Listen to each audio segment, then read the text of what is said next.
welcome back. Hey, you look great today. Very professional with just the right touch of sass. Once again, I'm Tom Thakkar, comedian, talent, and HR aficionado.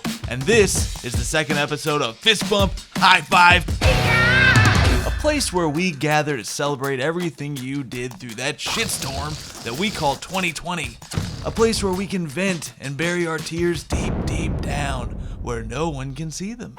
That's why I've chosen the Employees Must Stop Crying Before Returning to Work t-shirt for today's episode. That, and I have a very cheap bottle of vodka just off camera in case things go south. Or in case they go really well. Am I right? Glug, glug, glug, glug. Celebrate! And you know what? I think they're going to. I'm choosing to be optimistic about 2021 because, frankly, I don't see a scenario where things could go worse than last year. And I think you, HR professionals, are going to have a huge impact on making 2021 better.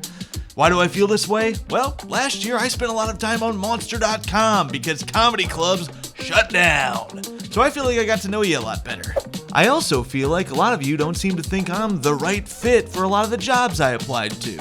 But I'm choosing to think that's less about my qualifications and more about my aggressive push for a salary in the mid-six figures. Water under the bridge, baby! Anyway, I'd like to open up the show today to address some of the most popular questions I've been getting from HR professionals just like you. I mean, beyond the top questions like, what is this show? Who are you? Are you qualified to be talking about this stuff? Which, yes, obviously, I've had substantial interview experience, so.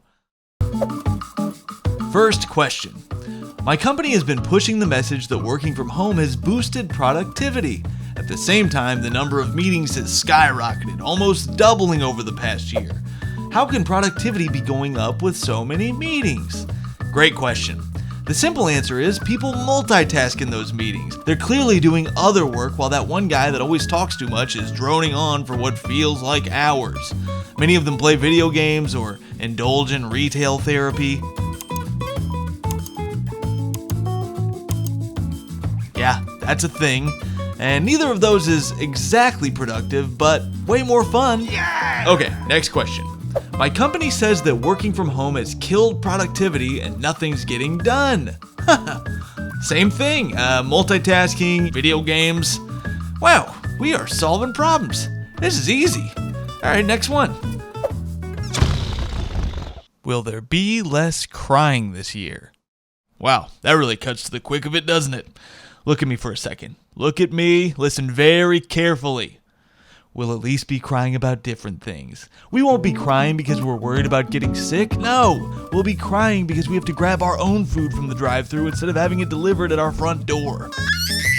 We'll be crying about a commute or not being able to work from the couch. There's always going to be some crying because you're in the people business and people are weak. Well, not you, the other people.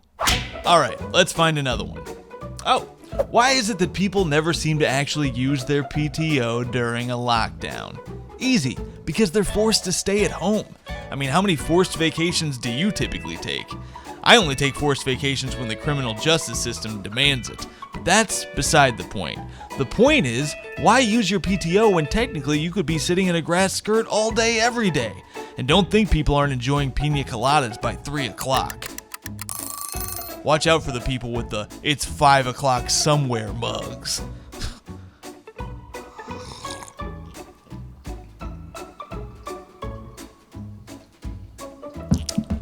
Next question.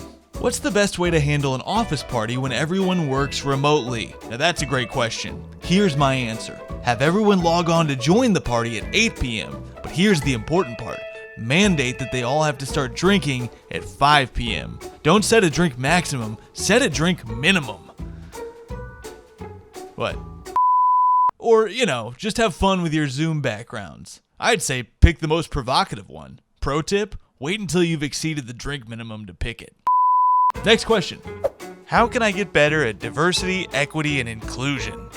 Great question, and I feel uniquely qualified to answer it. I would say work relentlessly to remove unconscious bias. It's tricky because it only manifests itself when you're unconscious, and most people aren't unconscious at work. So you'll have to either knock them out first or, wait, no, actually I think you treat it surgically. I'm not sure about that, but the point is, remove it.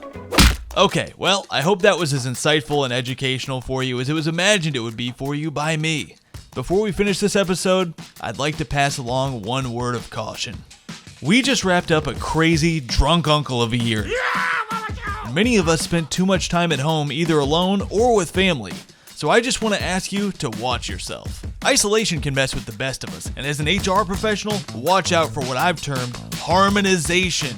That's when you're tired and confused and every interview starts to feel like you're on eHarmony. Symptoms include asking questions like, what movies are you into? Or, what's in your fridge right now? Other symptoms are disorientation, fatigue, or just a straight up disinterest in talking to your laptop anymore.